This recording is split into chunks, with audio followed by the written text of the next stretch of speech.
deixa de ir para a igreja, deixa de servir a Deus. 14, né?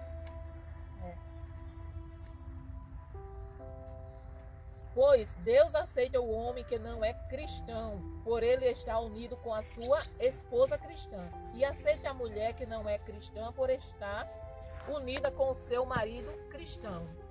Se não fosse assim, os filhos deles não pertenceriam a Deus. Mas, sendo assim, eles pertencem. Por quê? Porque quando a mulher é cristã ou o marido é cristão, que eles têm um entendimento e que eles concordaram em viver junto, o que é que acontece? Por exemplo, a Tati, agora ela tem consciência de que é errado batizar criança. Né? Na época que você batizou, eu lembro que você batizou a sua filha, você tinha aceitado Jesus, mas não era convertida. Então assim, a Bíblia não nos ensina a batizar a criança. Ai, mas eu tenho um marido que não é cristão. Aí eu vou sentar com ele e explicar o porquê da gente não poder batizar criança. Então assim, o que é que você vai fazer? Você vai consagrar aquela criança ao Senhor. Então, aquela criança, ela é do Senhor. Por quê? Porque apesar de um não ser crente, o outro é. Então, eles já nascem pertencendo a Deus. Por quê? Porque o pai ou a mãe que é crente tem essa consciência e consagra o seu filho ao Senhor quando ele nasce. Eu não sei se vocês já viram, a gente chama apresentar, mas na verdade é consagrar o nosso filho ao Senhor. Então isso pode ser feito na igreja, isso pode ser feito, você mesmo pode fazer. Olha, Senhor, eu entrego o meu filho, a minha filha a Ti, ele pertence a Ti, eu consagro ele a Ti, usa-o como vaso. Então a gente tem que fazer isso com os nossos filhos. Então o homem ou a mulher, quando há esse casamento misto, os filhos dessas pessoas pertencem a Deus justamente por isso, por essa consciência. Porém, se o marido não cristão ou a esposa não cristã quiser o divórcio, então se divorcie. Nesses casos, o marido cristão ou a esposa cristã está livre para fazer como quiser, pois Deus chamou vocês para viverem em paz. Ou seja, somos chamados por Cristo para vivermos em paz. Se o marido não quer viver em paz com a mulher porque ela é crente, então ela não deve insistir, ou ele não deve insistir. Ele diz aqui, ó: Deus chamou vocês para viverem em paz. Mas no caso de o marido ou a esposa cristã não quiser conviverem, então eles estão livres para casarem com outra pessoa em Cristo. Você vai ver, ó, esposa cristã, como é que você pode ter a certeza de que não vai salvar o seu marido? E você, marido cristão, como é que você pode ter a certeza de que não vai salvar a sua esposa? Então ele diz o quê? Ele está dizendo o quê? É melhor vocês continuarem casados. Porque vocês casados, você pode salvar o marido salvar a esposa, ou a esposa salvar o marido. Aí ele diz aqui, né? Ele já vai, você veja, ele tratou do casamento até agora. Vocês entenderam? Ficou esclarecido? Tem outra parte que eu achei que fosse aqui, mas não é. É uma que eu acho que a gente já leu assim. Que ele diz: vocês estão livres para casar, mas que seja no Senhor. Ou seja, que quando eu casar, eu sendo uma cristã, eu tenho que casar com um homem cristão. Se eu casar com um homem que não é crente, eu vou ter problema. Então assim, é julgo desigual. Eu não posso casar. Eu sou da igreja Vivendo o Chamado. É uma igreja pentecostal. Pentecostal é uma igreja que crê nos dons do Espírito Santo. Aí eu vou me casar com uma adventista, eu vou ter problema. É julgo desigual. Por quê? O adventista creu em coisas completamente diferentes do que eu creio. Entendeu? Então, eu vou casar com um católico, já pensou? Aí você vai para o culto e o seu marido vai para a missa. Aí você vai para o culto no domingo, o seu marido vai para o culto no sábado porque ele é adventista. Ontem eu perguntei aqui um católico, né? Que estava aqui em casa, aí nós conversamos uma vez, aí ele disse, eu sou católico. Aí eu perguntei para ele, quantas vezes o senhor vai na igreja? Na missa, né? Que é católico. Aí ele disse, sabe que não me lembro, parece que só fui lá para me batizar. E como é que você é católico? Eu nunca fui na missa. Então, a gente chama católico nominal, ou seja, se hoje não, né? Hoje tem em torno de, eu acho que está em torno de o quê? 50% ou 56%, pastor, de evangélicos no Brasil. Evangélicos? Cristão, evangélicos. Cristão tá, Evangélicos. vai para 52%. Evangélicos está na casa dos 32%. Pronto, 32% da população brasileira se diz evangélica. Então, o restante é católico. Mas se for feita uma pesquisa e perguntar assim, qual é a sua religião? Eles vão dizer católico. Aí se fizerem a segunda pergunta, quantas vezes você vai à missa? Aí eu nunca fui. Eu nunca fui. Eu disse que parece que minha mãe levou eu só para batizar. Então assim, é o chamado católico nominal. Ou seja, eu digo que sou católico porque o meu pai dizia que era, porque o meu avô dizia que era, porque é católico por tradição. Então aqui encerrou o assunto sobre o casamento. Entendeu? Entendeu mesmo? Entendeu, irmão Adão? Então não fique mais se abrasando, viu? Case-se. É o que o Espírito Santo não fica queimando de desejo, não. Case-se. Case-se para matar o desejo. Agora nós vamos para uma vida de obediência a Deus. Aí aqui eles vão fazer pergunta sobre como é que eles devem proceder, os servos, os senhores, os trabalhadores. Aí aqui nós vamos ver o que é que eles vão. Cada um deve continuar vivendo de acordo com o dom que o Senhor lhe deu e na condição em que se encontrava quando Deus o chamou. É essa a regra que eu ensino em todas as igrejas. Se um homem judeu que é circuncidado aceita o chamado de Deus, ele não deve tirar as marcas da circuncisão.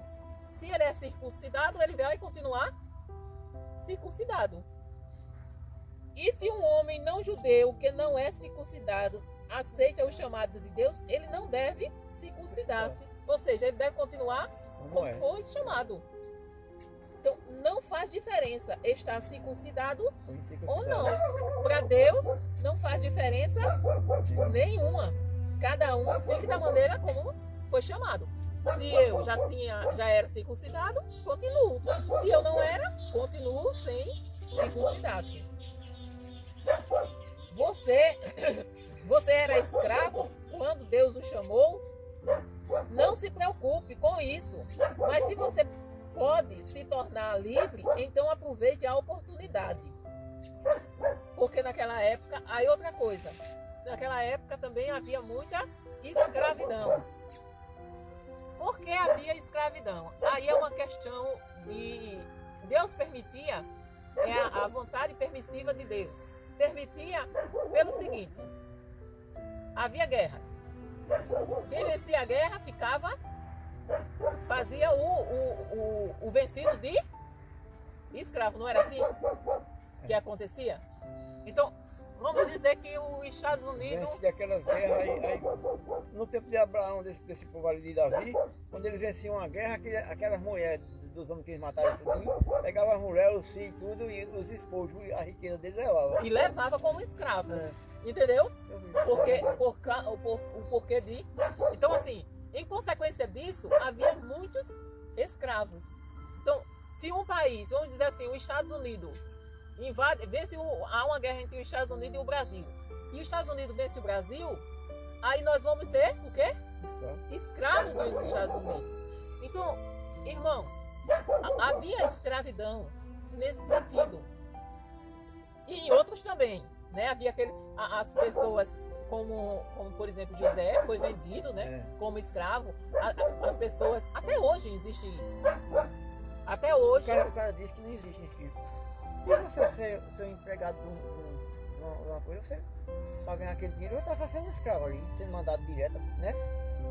Quase escravo mesmo, só porque tem direito de ir para casa e voltar para trabalhar para casa. Mas ali, irmão Adão, nesse caso, nós recebemos por aquele serviço que prestamos. E o escravo não recebe. O escravo só recebe a moradia e a alimentação. Ele não tem o pagamento. Ele é obrigado a trabalhar, mas não recebe. E existe muita escravidão aí fora. Aqui no Brasil mesmo. Eu não sei, hoje a gente não escuta tanto isso, a não ser que você vá pesquisar a fundo. Mas há uns 15 anos atrás, a gente ouvia muito. 15 não. Há uns 20 anos atrás, eu lembro que um vizinho que morava na frente da minha casa, ele quase foi escravizado. Por quê? Ele juntou um grupo de pessoas, um cara induziu ele juntou um grupo de pessoas que foram para outro estado. Chegou lá, eles ficaram o quê? Escravo. Então assim, ele foi solto. Eu não lembro nem como foi, sabe? Mas você já passou isso no jornal muitas vezes. Né? Já passou, exatamente, desse caso. Então foi assim, ele foi até um milagre dele ter sido solto. A gente estava orando por ele e tudo mais. Eu sei que foi até um milagre ele ter sido solto. Mas aconteceu isso. Então assim, existe isso. Então, aqui, o conselho que nós temos é o quê? Se você é escravo, não se preocupe com isso. Mas se você pode se tornar livre, então aproveite a oportunidade.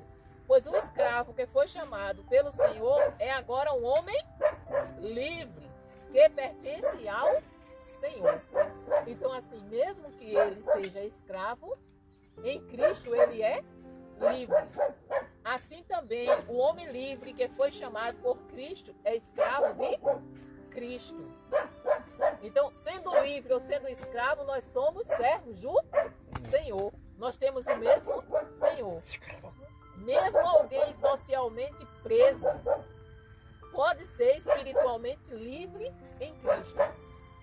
Irmãos, tem muitas pessoas que estão dentro de uma penitenciária, dentro de um presídio, que encontraram a liberdade dentro daquela prisão, que aceitaram Jesus de verdade e hoje são pessoas de Deus, livres, cumprindo a sua pena lá e vão sair transformados. Tem muitos que é só balela, né, que a gente sabe, mas tem realmente servos de Deus que Deus transformou naquela situação. Deus comprou vocês por um preço. Portanto, não se tornem escravos de seres humanos. Irmãos, cada um deve continuar na presença de Deus, assim como era quando Deus o chamou. Como era quando Deus o chamou, no sentido, né? Vamos esclarecer isso. Senão daqui a pouco, eu era um beberrão, Deus me chamou, eu vou continuar sendo um beberrão. Não, não é isso. É como ele fala lá atrás. Se eu era circuncidado, eu continuo circuncidado. Se eu era eu não vou me circuncidar. Se eu era escravo, eu vou continuar escravo até Deus me libertar. Ou, se eu tiver oportunidade, eu vou me libertar. Mas se eu não sou, eu vou me fazer de escravo? Então, assim, vocês entenderam essa parte? Entendeu? Isso não quer dizer que eu era uma prostituta e aceitei Jesus, como a gente está vendo, eu não sei se vocês olham lá no YouTube, e tem muitas prostitutas aí dizendo que é crente. Já viu? Aquela Andressa Urach Eu mesmo. conheço uma mulher que ela ora, fala de Deus, posta coisa de Deus, canta louvor e o líquido não sai do lado dela. Eu não entendo uma coisa dessa.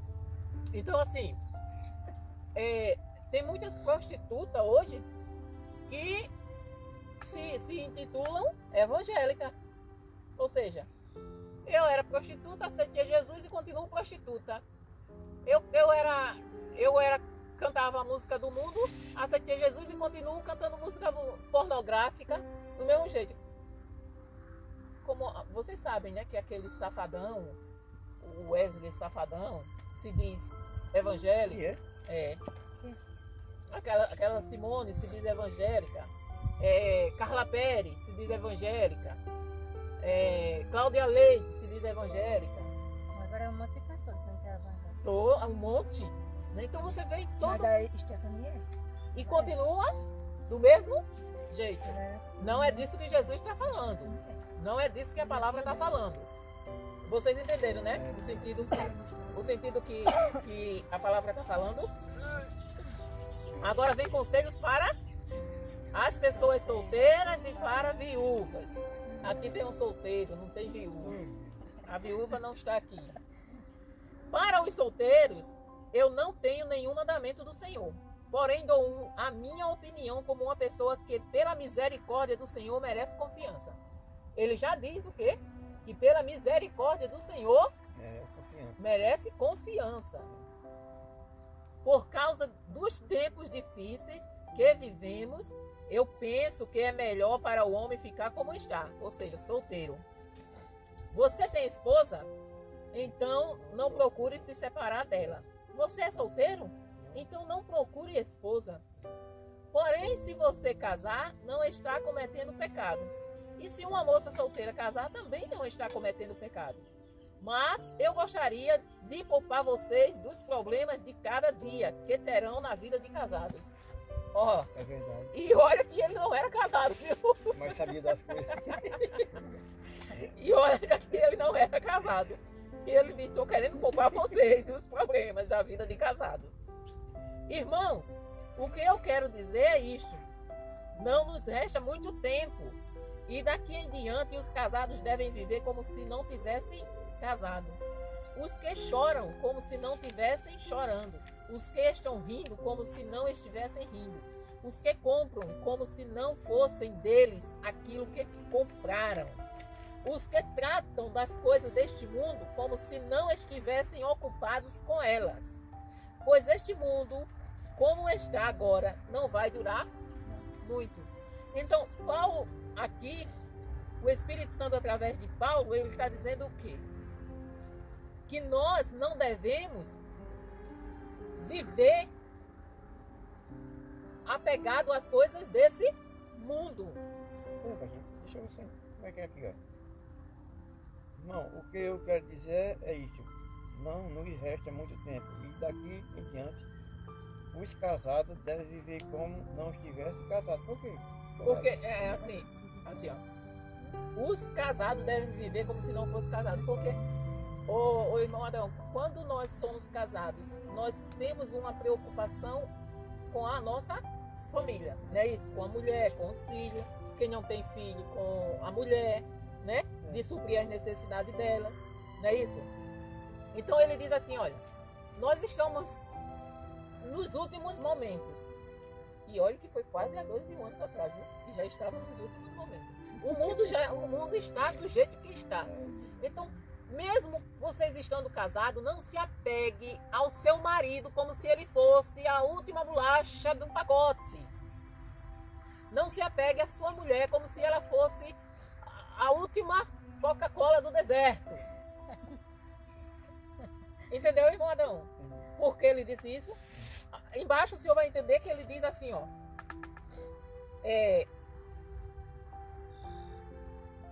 Os que tratam das coisas desse mundo como se não estivessem ocupados com elas, pois este mundo como está agora não vai durar. Ou seja, ele está dizendo o quê? Não se apeguem às coisas desse mundo. Você é casado? Então ame a sua esposa, cuide da sua esposa, cuide do seu esposo mas não deixe de dar prioridade ao Senhor. Então, assim, o apego excessivo às coisas do mundo, desta vida, inclusive ao casamento.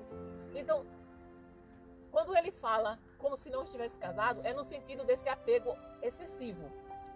Não sei se vocês já conhecem pessoas que têm, assim, idolatria pelo marido, ou idolatria pela mulher, idolatra a mulher é a vida dele. Sem você eu não vivo.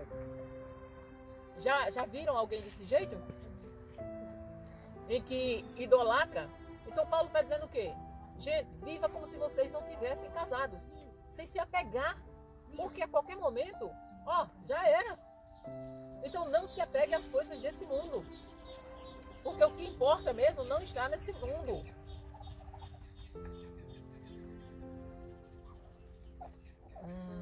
Ficamos no 31, né?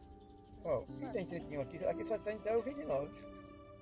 Não, 34 É. não. Aqui, 29. Aqui é o começo. Tem mais aqui,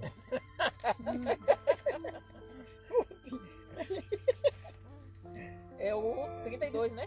Não, acho que é 34. Não. Nós não paramos no 33. Não. Então, Mateus tá aí. É sim, Mateus. Os que tratam das coisas deste mundo como se não estivesse ocupado com elas, pois este mundo, como está agora, não vai durar muito. Foi esse. Eu quero livrá-los de preocupações. O solteiro se interessa pelas coisas do Senhor, porque quer agradá-lo. Mas o homem casado se interessa pelas coisas deste mundo, porque quer agradar a sua esposa. E por isso é puxado para duas direções diferentes. Quanto a mulheres, vocês entenderam essa parte? O que é que ele está dizendo? O casado, ele tem duas preocupações, ou seja, dois deveres. Com Deus e com a família, né? Com a esposa. Mas o solteiro, ele só tem preocupação com Deus. Tá entendendo o sentido que ele está falando? Ele não está dizendo que o casamento é ruim. Ele está dizendo que se você é solteiro, então a melhor escolha para um solteiro, na visão dele, é escolher servir só a Deus. Porque quando eu sou casada, eu tenho que batalhar mais. Repare só, se eu sou solteiro, qualquer coisa dá para mim, né? Então assim, se eu ganhar um salário, tranquilo. Pago um aluguel em qualquer lugar, né? Dá tranquilo. E eu vou... E também você tem mais... Porque você não tem preocupação com nada. Com nada. E você vai ter casado, tempo... Tem os filhos, aí já tá com preocupação naquele dinheiro para comprar as boias para os meninos. Né? Exatamente. Você vai ter tempo para Deus. Aí se você é casado, você trabalha de 7 da manhã ou 8 da manhã às 6 da tarde. Chega em casa às 7 horas da noite. Aí você vai ter que cuidar ainda do filho, cuidar da mulher, né? Tem que dar atenção aos filhos, tem que dar atenção à mulher. E você solteiro? Você chegou em casa, tomou seu banhozinho, comeu e vai fazer o quê? Vou orar, vou ler a Bíblia, vou para o culto, vou louvar a Deus. Então sua atenção é toda voltada para o Senhor. Vocês entenderam essa parte? Entendi. Ficou claro? Agora vem para as viúvas. Quanto às mulheres, tanto as viúvas quanto as solteiras, elas estão interessadas nas coisas do Senhor, porque querem se dedicar de corpo e alma a Ele. Mas a mulher casada se interessa pelas coisas deste mundo, porque quer agradar o marido.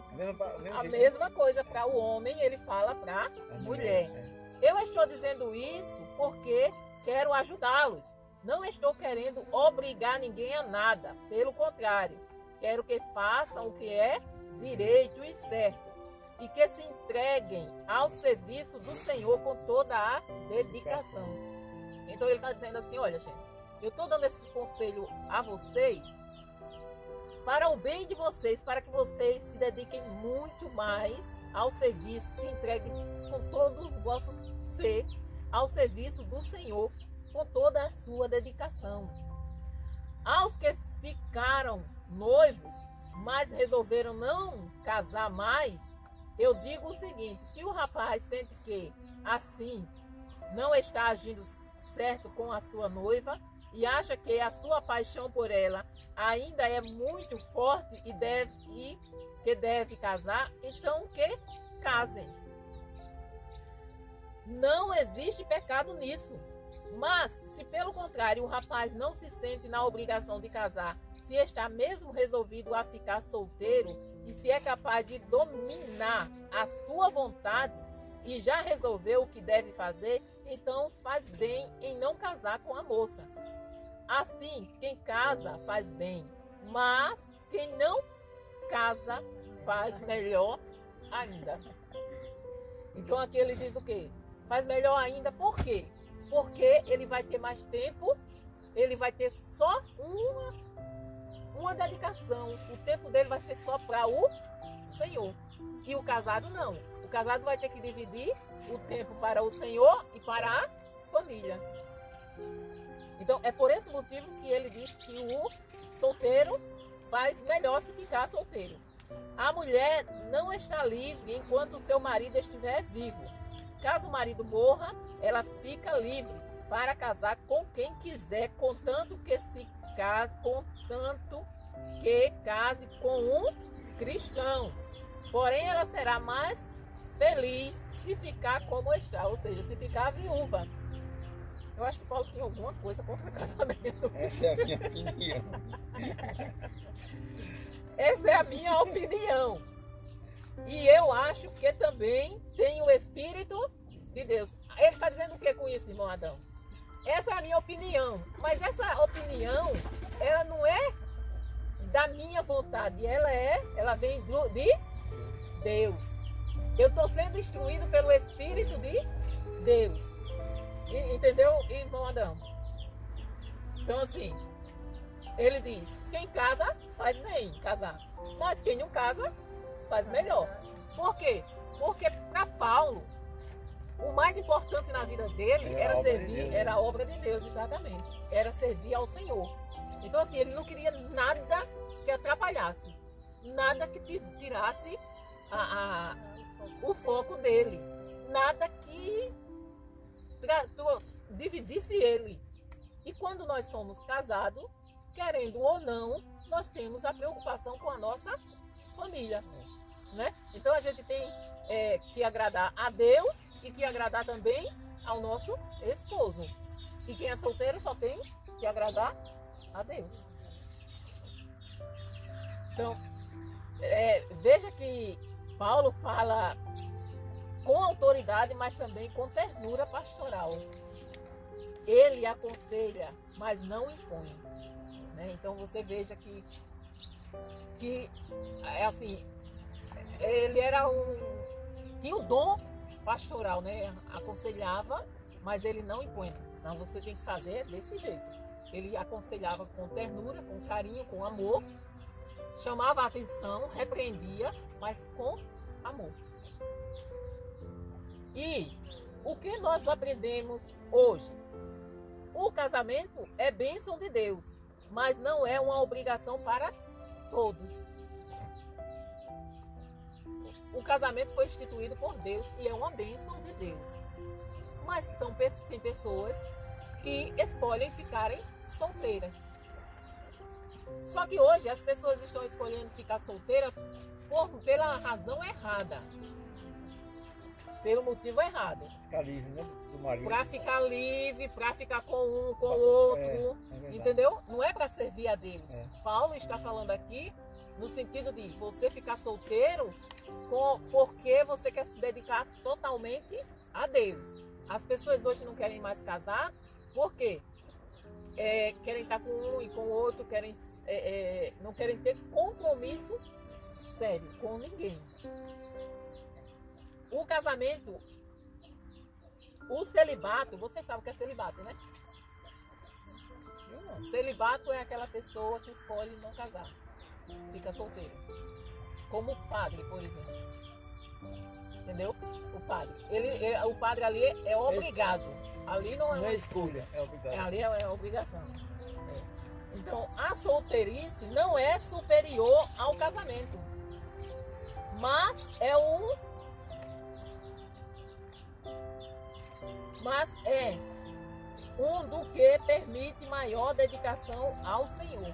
Ou seja, eu ser solteira me permite me dedicar mais ao Senhor. Não preciso correr para mudar minha condição de vida. Deus pode me usar onde estou. Ou seja, se eu fui chamado para fazer a obra do Senhor aqui, Ele vai me usar aqui onde eu estou.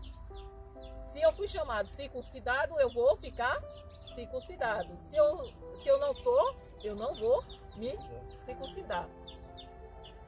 Preciso lidar com meu casamento ou solteirice com responsabilidade, respeito e liberdade. O tempo é curto, não devo me apegar às coisas dessa vida, pois tudo aqui passa. Perceba que a vida cristã não é sobre seguir regras rígidas, mas viver com sabedoria, considerando o contexto, as necessidades e o chamado de Deus. Ou seja, não é seguir regras rígidas, é viver a vida de Cristo. Viver seguindo o exemplo de Cristo. Então, quando a gente lê esse capítulo, a gente vê o quanto é simples, né? As coisas, se a gente seguir a palavra de Deus, o quanto é simples. Mas o problema é que a gente não coloca em prática. Se a gente sentar para conversar, viver em cumplicidade com o marido, as coisas se tornam bem mais fáceis, né? Mas a gente... E como é que a gente coloca isso em prática? Lendo e orando, pedindo a Deus para que nos transforme e fazendo a nossa parte, né? Nos esforçando para vencer aquilo que não está de acordo com a vontade do Senhor. Então, se eu sei que eu tenho um temperamento forte, eu tenho que lutar contra esse temperamento. Com oração, com jejum, com a leitura da palavra, mas também com vontade, determinação. Eu quero vencer essa minha natureza. Então, assim,